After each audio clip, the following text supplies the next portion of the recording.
Hello, Sydney here, and welcome to the Drunken Ork. So what I'm going to do today is show you 3 Killakans I've just built. Now, I'd like to say that I can show you a step-by-step guide as how I've done them, because I didn't just build them like normal Killakans. I kind of, kit-bashed them up a bit. But I can't show you every step, because I tend to get carried away.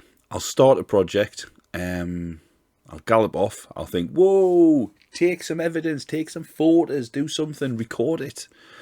And I'm about 50 to 60% of the way through at that point. And then I think, yes, I've done well there with those photos. And then before I know it, I've finished. And I think, I should probably take some more. So, yeah, hopefully you'll be able to see. At least it's photos before they were painted. So you'll be able to see them, in the build stage, which gives you ideas. So anyway, I'll go through them one at a time. I'm going to pop some pics up and talk you through them. So the only really aim for this that I had was to build a Killakan murdering space marine. So that's where I started off. Reaver space marine body I had spare from First Strike, is it? Tactical space marine arm with a hand rotated so he's not cradling a bolt. I would grab him at the claw, that's dismembering him. And then some green stuff on the back, which is to simulate chunks of matter flying out his back. That's it basically. That's it from the other angle. Claws had to be trimmed down to fit the Space Marine in. Looks like it's biting into him, so that's quite cool. And there's the Killakan in question, the murderer. Now I'll give him a wheel for a leg. I don't really know why. It seemed to make a lot of sense at the time. People have said to us, why did he give him a wheel for a leg? How does he move? And the answer to that is obviously very slowly in circles. But there he is. He's as ramshackle as they come. On the back there, because I like the exhausts, I've saved one of them. You get 2 with each cannon and 4 with the Death Dread. I like to save them and use them on other projects. So I just angled one of the exhaust ports from pointing straight up to pointing to the right. Just snipped it and re-glued it. And stuck a bit of plastic piping on just to connect the 2 of them together. That way I get a spare exhaust using something else, you see. Clever. I'm doing a dry fit here in this photo. See, it's roughly lined up. It's not perfect, but I was happy. Yep, it's all going to fit. And the eagle-eyed amongst you out there might be able to spot trace amounts of blue tack oozing out of almost every joint.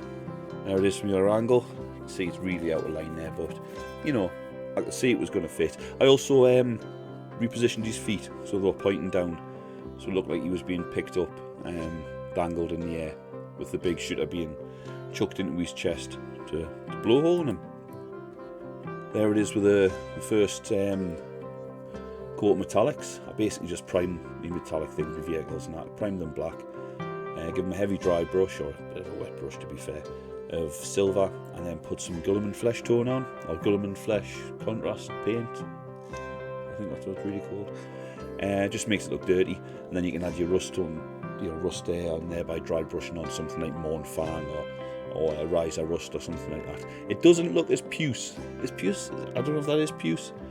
I'll rephrase that. It doesn't look as baby shit as it came out on this photo. Right? It's not normally that.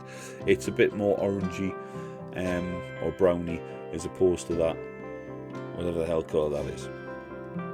I painted up a Space Marine. There we go, he's got the all the mints flying out his back. And I've done him as an Ultramarine because I've got a mate who collects Ultramarines. So that's always a knocking bet, really, isn't it? And yeah, now a mate of mine, actually you can just see him in the background there, blurred to hell, said he doesn't really look like he cares. He's just up to go. He's been shot, am I? So I reposition his head, something like that. So it looks a little bit more like he's bothered.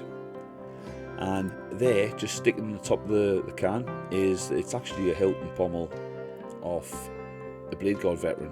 You get loads of these spare hilts and what have you, so you can put them in scabbards and that, I suppose. But stuck to a Reaver knife, and it's jammed in just under where the hatch is. So it's like the Reaver's last attempt to try and kill the can is to prise open the lid and kill the pilot, which has failed. So tough titty toenails to you. And yeah, I've got a few shots of the finished piece. Like I say, I was making this, and obviously Killakanz come in packs of 3, or boxes of 3. So whilst I was doing it, I thought, you know what, I'm going to do another one as well. So this was not so much like finish one then start the second one. This was just, whilst I'm doing one, let's do another one at the same time. So with this one, again, no starting pictures. Let's just dive straight in about 45% of the way through. See, I've chopped the pistons off. It's a pair of little stumpy can legs and extended them with some plastic tubing. It's not a neat job, doesn't have to be. It's just to make them longer. Let's not delve too deep into this. These are grot cans. Now I wanted this to have rockets. So there you go, it's got rockets. I used the rockets off with F-threads because I didn't want to have arms. I just want to have little, the rockets which stick directly onto the hull. So it's got a pair of those each side. I just thought with the longer legs it's going to have a better view of the battlefield, and therefore it wants to put down the firepower, put down the dagger, the explodey dagger. Now it does need a close combat weapon, but since I'd used rockets on both sides, the only option I had left was to go in the centre. So, head-mounted retractable claw, obviously, you know what I mean, you're all thinking it. That's the only option. So a big sort of chain fisty type dread claw on the end of it. It's actually, I think it's from the heavy mining laser off the Goliath truck. Gene Stealer cultist thingy-majiggy.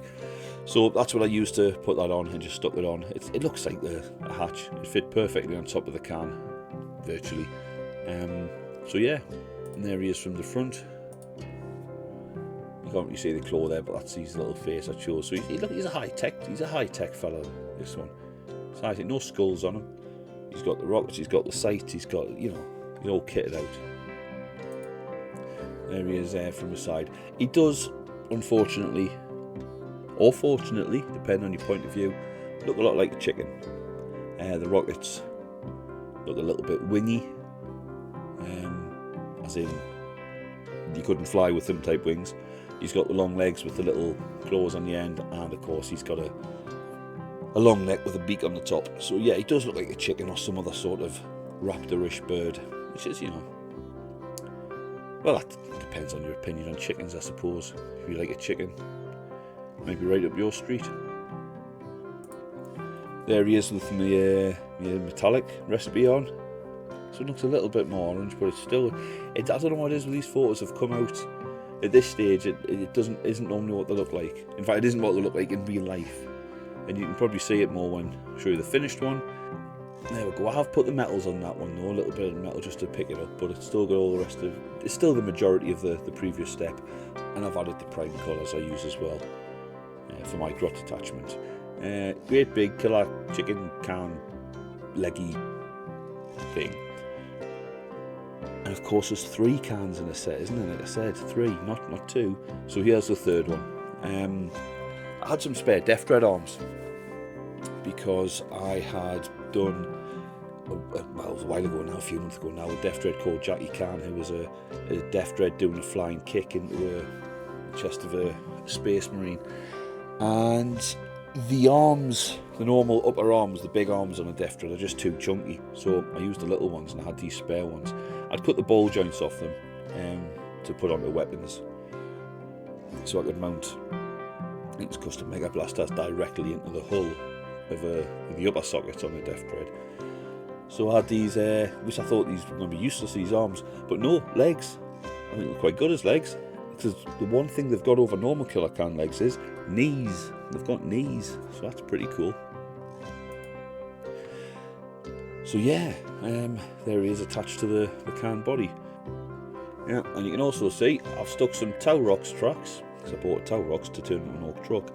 But I didn't like the tracks, so I didn't bother using them. So I've used them here, and I've just basically stuck them onto the legs. I think they might have been pinned on, and then just a big blob of green stuff sort of squashed in to help, you know, secure it and angle it. But it's not the prettiest of joints, but you know, he's got big legs and he's got big roller skate track feet as well. Also wanted him to look like he was running, you know, like dynamic, so hence the little dry fit here with an arm. It's got to be folded across his chest, so that's his combat arm. You can see the other leg is kicking out behind him there. Probably see it better on this shot. There we go. and his left arm's got the rockets on, and that's the trailing arm on the left as the left foot steps forward. I even looked at pictures of speed skaters and stuff like that, you know, rollerbladers and that, to make sure I was doing this right.